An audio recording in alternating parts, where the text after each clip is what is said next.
Western brown, just cruising across the road. Hot night, it's too hot during the day. This is a brown colour phase. Highly alert snake, you can see. It's about 35 degrees at the moment, so it's definitely fired up. Definitely at the right temperature for hunting. And you can see he's a long, slender, fast moving snake. Oh, there he goes. As soon as I said fast moving, see that? Wow. There's also the mulga snake in this area, the king brown. And there's also a ringed brown. But this is the more sketchy, nervous type of serpent that you don't want to tangle with. Pseudonaja magdanon.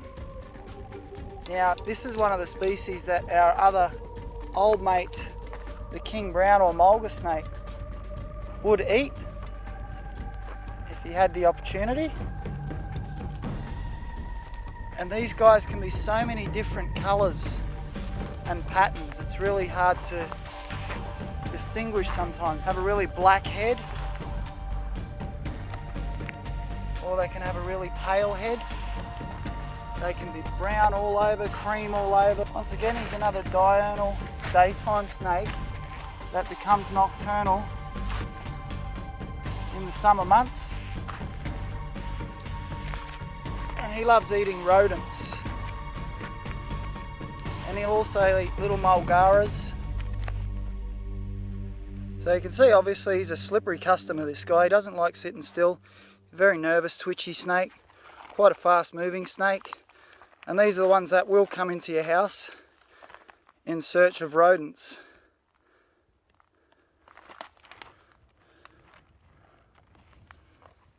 So if you have chickens, if you have budgies and birds with bird seeds, etc., they will attract mice, and mice will attract this snake. Just like his cousin, the common or eastern brown snake.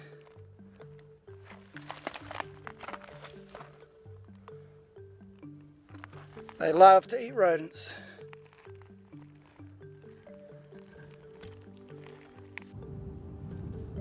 Awesome, there he goes off in his natural habitat. See him cruise through the spinifex like that, it's quite amazing. They just go through it or over it, weave through it, weave around it. Highly adapted, slender, fast moving, awesome. Pseudonaja, false cobra, but don't be fooled by the name. Definitely venomous. Woohoo! Western brown, one of the most venomous snakes in Australia.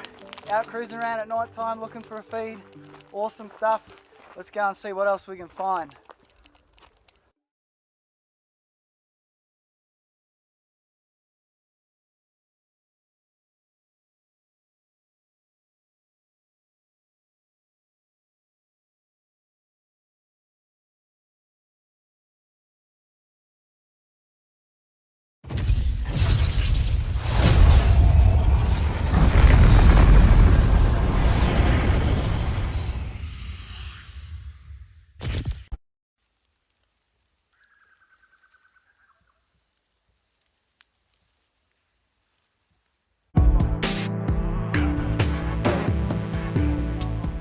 Well, have a look at this. This is something you don't see every day.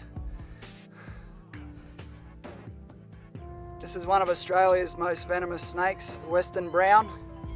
We've come across him and he's actually choked on a mouse, which is really bizarre. Now there are about 9 different colour phases. This one's got 14 incomplete bands around him.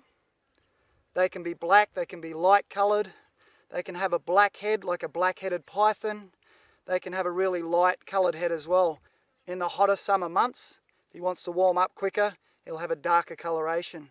This guy's actually choked on a mouse, which is really bizarre, and I thought I just had to film this really bizarre occasion.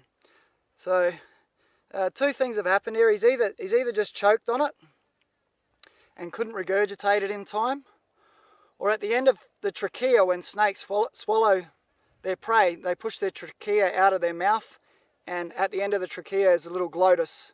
It's a little valve which they breathe through.